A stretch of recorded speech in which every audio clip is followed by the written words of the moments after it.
And today we are actually doing something interesting. We are going to rely on a ChatGPT bot personality named Cove to guide us around the city. Well, Cove, we are here at Lumphini Park and wanted to know a little bit about the park. Could you give me some basic facts? Didn't work.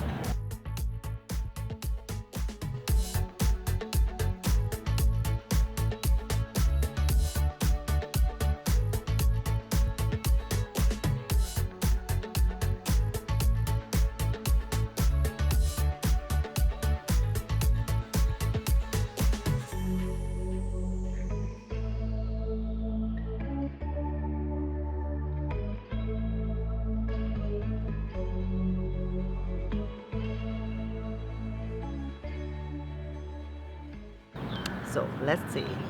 Cove, what are interesting facts about Lumphini Park? Oh, already, look. Oh, Mr. Cove is very quick. So Mark's gonna read to you about some of the facts of Lumphini Park. So Lumphini Park is named after Buddha's birthplace. It's Bangkok's first public park, and as all city parks do, it serves as an oasis for the people who live here. It looks like they have like swans and rubber duckies, or maybe not rubber duckies, just duckies. Third comes up is this monitor lizard. I think it's behind you.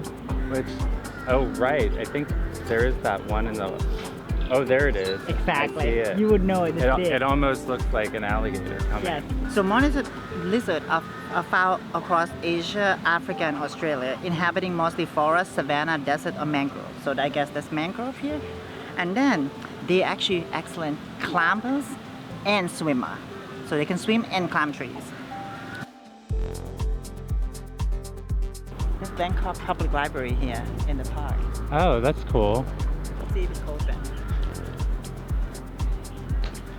There's a library in Lumphini Park, and it's open today.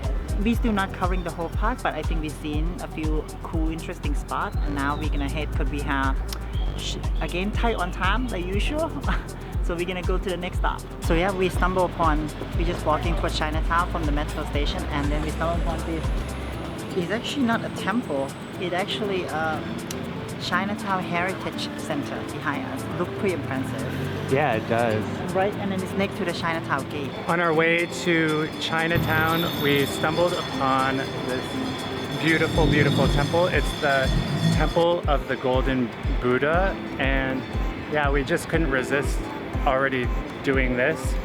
And we are going to head up top. One of our first temples, so one of the things that you cannot do is wear shorts. So you have to wear, so what I'm gonna do is I always bring extra short, extra pants with me. So, you know, sometimes it's carry just extra pants gonna help. Just a little bit of pants. Voila. Now I'm ready to go into the temple or the heritage sites.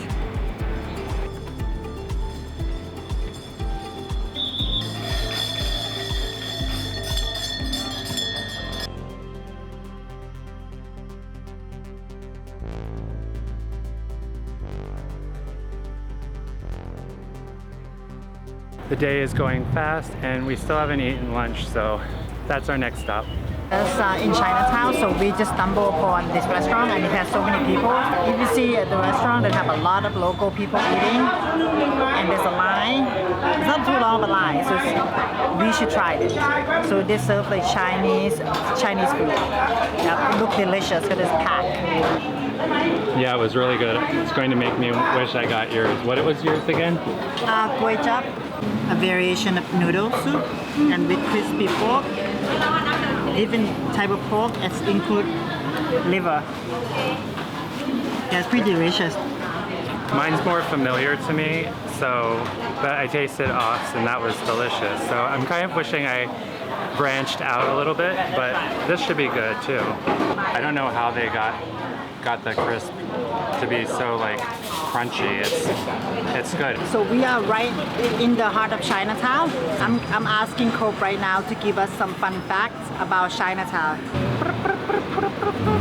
It was established in the late 1700s by Chinese immigrants who settled the area during the reign of King Rama I. It's known for street food.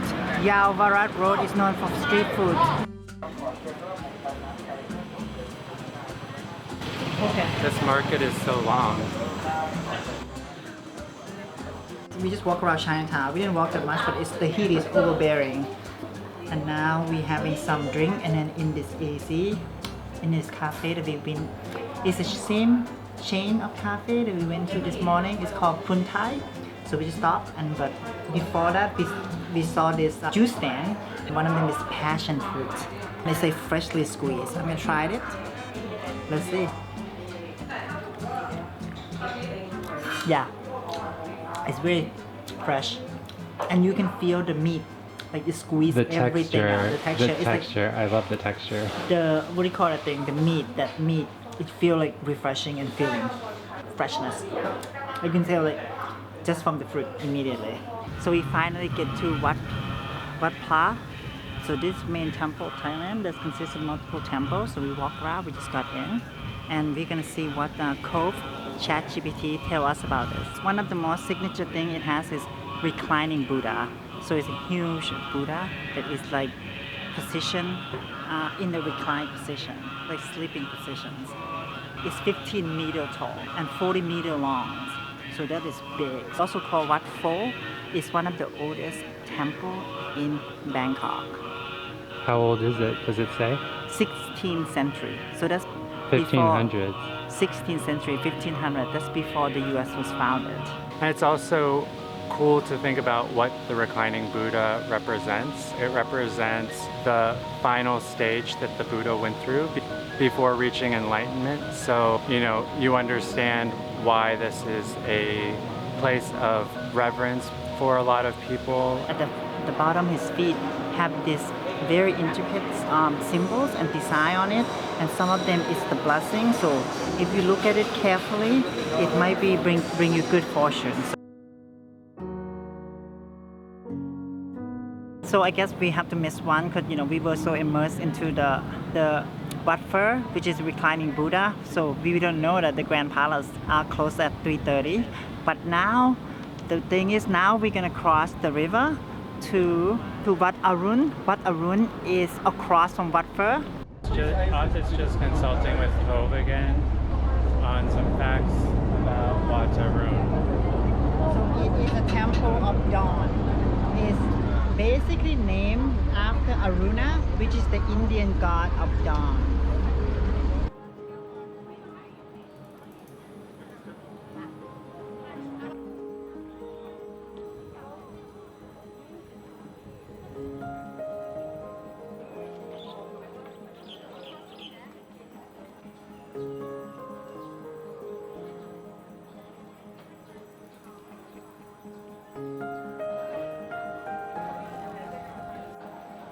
Wat Arun. It was amazing. It was beautiful. I think there were lots and lots of people there today, all dressed up in kind of traditional clothing. So that was kind of interesting to see. People were decked out. It's a new thing. Oh. It started in Kyoto, where people dress in kimono and walk around Kyoto temple. So now they dress in Thai traditional garbs, and then they walk around Thai temple and doing this thing. It's a new trend of tourism. Oh, okay. Immersion. Interesting. And I was thinking it was just a local custom. But the temple itself is gorgeous and amazing of how long it's been there. And the sacredness of the site for Thailand makes it a special place. You can tell that I've been in the sun, and it's nice to be able to just relax on the boat here for a bit. It's a little bit cooler on the river.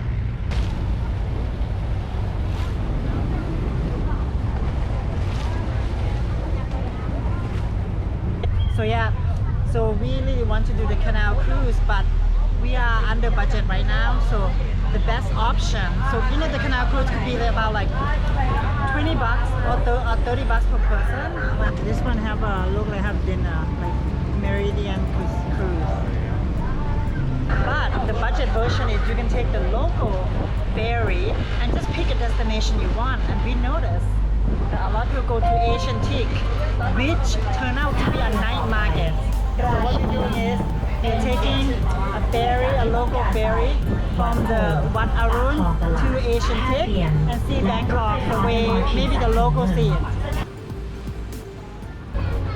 We just arrived at Asiatique, which is the last spot for this commuter ferry we were on. And it's kind of a swanky night market. I think we're going to go like in a little bit and see what we can find. It's kind of like a boardwalk of sorts where you have like a lot of restaurants along the river. It's a very nice night market. Nice is almost like upscale night market. A lot of people like to come here just to walk around and just like feel the vibe, but it's really nice. Had to take that. But we are on budget, so let's see if we can find some food that is within reasonable range like typically we get. We will see. One of the things that unexpected, we found this night market through the little ferry cruise. So to celebrate, I got a beer chant. Chant means elephant, and then market Thai iced tea. Cheers. Cheers. Welcome to Bangkok. Welcome to Bangkok. Mango salad. Mango is now in season, so let's see. It should be delicious. Mark will give us a recommendation. That is delicious. And there's a sweetness to it, but also a spiciness to it. The spiciness isn't overbearing. It just has the right kick. And then we got the pork neck with dipping sauce, so the classic.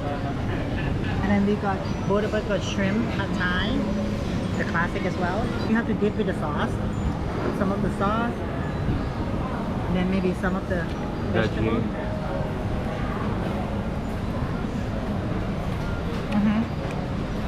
It's chewy, sweet, and tangy. Very Thai. So, for one day in Bangkok, we ultimately saw Lumphini Park, Chinatown, a couple of Thailand's most significant temples, and had dinner by the river. But we didn't get to everything Cove told us to do. One of the most beautiful things about travel, though, are the unexpected detours that make your experience unique. Curiosity, spontaneity, humanity is what breathes life into travel. Tech can be a useful guide, but it does have its limitations. It just doesn't have all the local context in order to like really direct you. In this case, all of the things you could miss if you were too focused on an itinerary checklist. Just because we're relying on Cove today doesn't mean that we're not going to have some detours, because that is how travel is. It is a very human experience, no matter what instructions you are getting from ChatGPT. More interesting is to go with the flow and see where your heart takes you. We're going to walk around here a little bit and just like see what else we can find, and then who knows where the night will lead us. The night's lead us home. Because we are old. But if you want us to go out more, click like and subscribe. We'll do it for you. Wow. Finally, the bus always late, like 20 minutes late, every bus. But it's an experience of Bangkok. This one is no AC, so. Yeah, it's the classic version.